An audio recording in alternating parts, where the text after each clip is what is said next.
Hey YouTube, what's up? It's me, Nikki Rny, coming to you for my 55-week post-op Rny check-in update. Sorry I have been gone for a little while. I didn't even make a video for my 1 year post-op, but in the time I've been gone, I did celebrate my 1 year post-op surgiversary, and it was great. I guess the reason I've been gone, as many of you know, is I was on vacation. I was in Europe and it was awesome. Oh my God, it was so good. And we will come back to that in a little bit, but in the process of going to Europe and my room being a disaster of, it's a lot, from my trip and packing and unpacking and laundry and everything else, I lost my measuring tape. That's what I was going to say. Sorry, my eye is itchy. I lost my measuring tape, so I would love to give you my updated measurements, but I don't know where my pink little measuring tape is, and I might have to go buy a new one in order to find it. But that's okay, because my surgery date was October 7th, 2016, so I might as well wait until like November 7th to give you my 13 months update, because I know I was doing them monthly. But unfortunately, I can't find that because I would like to know as much as everyone else what my new measurements are. But I will give you an update on that pretty soon, even if I have to go buy another measuring tape. I guess in regards to my 1 year surgery stuff, I had an appointment with both my surgeon and my general practitioner shortly before my 1 year update, and they both went really well. My blood pressure is still great. My diabetes are still in remission. My surgeon was particularly pleased because of the percentage of body weight that one loses within a year of surgery. I'm at the higher end of that. I guess I should give you my stats. I didn't even do that. Sorry, I don't know what's going on with my eye, and this is probably not very attractive to be digging in it, but whatevs. My heaviest weight was 356 pounds, and my surgery weight was 323 pounds, and as of the other morning when I took my weight, I was 228.8 pounds. So I am down... That I did write down. I am down 127.2 pounds since surgery, since my heaviest weight, and I'm down 94.2 pounds since surgery. I am totally fine with that. I'm so comfortable. My goal weight that I was given by my surgeon, by my doctor, my general practitioner, was 190. She wants to see me get down to 190. My surgeon, on the other hand, said that 190 would be good, but ideally he thinks that 200 to 215 would be good for my height. I'm 6'1". I'm a tall lady. For my body stature, I'm a bigger person. He said that that would be a more reasonable range. But he was very excited with my progress. He thinks I'm doing really, really well. He said I looked like a totally different person than the person that he remembers coming in for a consultation about 1.5 years, almost 2 years ago. And he's happy for me, and I'm happy for myself. I feel fantastic, except for I have a cough. I do not feel fantastic about the mucusy, whatever's going on in there.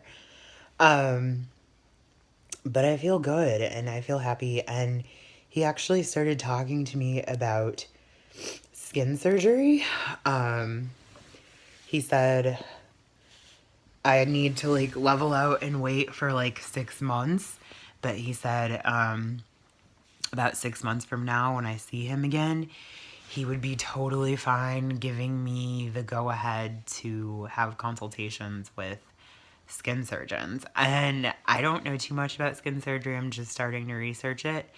But I hear it's terrifying. And I hear it's so much harder than the first surgery, and it's so much more painful. And I'm not too excited about that. I'm not excited about recovery time. I could barely deal with the recovery time from gastric bypass, which was a super easy recovery. It was just like sitting at home for a month, and that's like really hard for me to do, to not be active for a month. And I know that this surgery has a way longer recovery time, so I'm not that excited about that, but I would love to get some of this extra skin off. That'd be great. Which it looks like I'm starting to get some here. God, I hope not. Definitely under consideration for me is my stomach area. I've got a lot of loose skin in my stomach. Flattening that out in the gym is going to be kind of a focus for me for the next few months. My upper arm area is pretty loose, and then my inner thigh. I don't really know about a boob job. My boobs are like pretty much non-existent now. I can't see because I have a sweater on, but there's like nothing there. But I do have to wear sports bras all the time because real bras, like, there's nothing going in those comps. Like, so I do wear a lot of like bralettes and sports bras, which I'm totally fine with. I have never been someone who cared about boobs that much. I've never had big boobs. I don't know. If anything, I would like them to be like lifted. But that is going to be something that I'll probably be talking about in videos from here on out, because it is now a reality, which is crazy. I do want to show some pictures of my first year kind of transition since surgery. So I will post those at the end of this video. I'll probably do some sort of a photo shoot. I did a 6-month photo shoot, so I would like to get together with a friend. I am lucky and blessed to know many, many, many really good photographers, so I will reach out to one of them and be asking them to do a 1-year post-op photo shoot. And whenever that does happen, you guys will definitely be able to see those pictures as well. Other than that, surgery-wise and weight loss stuff-wise, the only thing I've really been having issues with is, I know a lot of people that have this surgery also suffer from PCOS or polycystic ovarian syndrome, for those of you who don't know. I have that as well, and mine is pretty okay and manageable in that I don't really take anything to manage it, and I have, for the most part, regular periods. But one of the symptoms of PCOS is high testosterone levels. And I do have that. And high testosterone levels can cause excessive hair growth. And so one thing I've been pretty self-conscious about my whole life is the facial hair growth that I get on my chin just from PCOS. And it's really becoming a problem now that, I don't want it to sound so superficial to be like, now that I'm so concerned with the way I look. It's not that. It's that with this surgery, with this process, you put a lot of emphasis on your body and the way your body's changing, and you're constantly looking at yourself, you're constantly looking at your body, and you're constantly looking at what you can do to make yourself happy. You went through a lot of work to have this surgery and to get your body to be what you want it, as close to what you want it to be as it can be. And so that's really kind of been bothering me. So I'm looking into electrolysis for it. I would like that. I wear makeup most of the time, but I'm just getting to the point where I don't feel comfortable without makeup on, because I feel like the hair growth is so visible. And I think that that's a problem because I don't like wearing makeup every day, because makeup is kind of terrible for your skin. So I would appreciate actually not having to wear makeup all the time. So if anyone has any experience with that, feel free to comment below or message me, and just how you dealt with that. Have you had electrolysis before? Is it painful? I don't know much about it, but I'm trying to set up a consultation pretty soon here to talk to a doctor about it and hopefully get my insurance to cover it. I know it's considered cosmetic, so it might not be covered by insurance, but I'm sure gonna try to get them to, because why not? Other than that, I guess I do want to tell you guys a little bit about Europe. First off, I should tell you where I went. I flew from here in Chicago to Madrid, where I spent 24 glorious hours seeing Madrid. It was great. We went to Prado, the art museum. We went to this beautiful cathedral, like right up the hill from Prado, while we were waiting to get in, because we lucked out and it was actually like free day, but we had to wait from like 4:30 to 6 to get in for a free day. Saw some really beautiful art, some Caravaggios. We saw some Picassos while we were there. It was really cool. And then we had lunch at this, it's just like a shopping mall, but at the shopping mall there was this beautiful rooftop terrace with all these like great little restaurants, and hung out there for 24 hours. Didn't go out that night because we had an early flight to Santiago de Compostela. Yes, Santiago de Compostela. So we got there and we went to, there's a really well-known cathedral there, so we went to go see, I feel like I'm shooting this from a weird angle, but we went to go check out that cathedral with some friends who met us at the airport. We rented a car. We had lunch in Dodro. Maybe I'm doing this backwards, but these are all things I did. In Dodro, which was a small town in Spain, northern Spain, I believe, that my friend's partner is from there, and his parents, who spoke no English, made us this delicious, like, 8-course lunch. It was ridiculous, but it was so good, and they live on a vineyard, so we had their homemade wine and some of the liqueur that they make from the grape skins. Is that what those things are called? It was great. And then we drove to Orense, Spain, where my friend from undergrad was getting married, and went to her beautiful, beautiful, beautiful wedding. It was ridiculous. So beautiful. Spent like 3 days in the Galicia, or of the Orense Petine area. We went to a little town called Obarco that was beautiful. Like, it was just gorgeous to walk through. And then I headed to Barcelona, where one of my friends lives, and we stayed at his place for 4 days. In Barcelona, we went to the Picasso Museum there. We went to Sagrada Familia, which was probably my favorite part of the trip. This beautiful Gaudi church that is still under renovation. It's not completed yet, but it's breathtakingly gorgeous. We went to Park Güell, which I think I'm saying wrong. Güell, I don't know. But, and saw more Gaudi architecture in his house, and spent an entire day there. The one time I went out on my whole trip, for like nightlife wise, I went to a club in Barcelona. And it was great. It was fun. I went on a date, a Tinder date. For those of you who are single, Tinder is what's up when you are traveling. I went on so many dates, and they were all super nice and super kind and polite, and told me how reassuringly beautiful I was. It was ridiculous. It was great. I have never been treated like that in the United States, so it was really good. After Barcelona, I traveled to my friend, went to Milan. I went to Paris, and I was there for 4 days, and Paris was Paris. I mean, what can you say about it? I saw the Louvre and the Eiffel Tower, and did not go to Arc de Triomphe. I went to like the little Arc de Triomphe. There's like the real one, and then there's like a tiny miniature one right by the Louvre. I went to that one.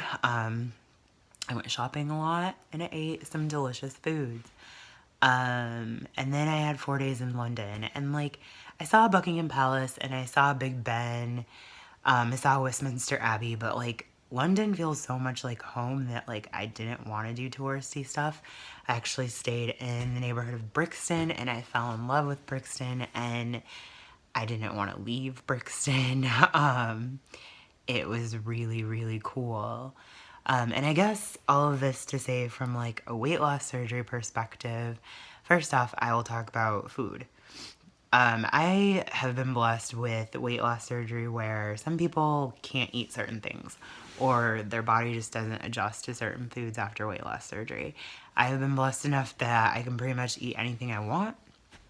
Overly greasy things kind of bother me, but other than that, I'm pretty good. So I didn't limit myself. I actually didn't watch my diet like at all. I ate what I wanted in each of the cities I visited. I probably overate what I wanted in each of the cities I visited. I drank a lot of wine, and I was okay. I actually lost weight. When I got back, I was weighed less than I did when I left. So between walking and then just being cognizant of like not eating everything, but not limiting myself, I did okay. So I think a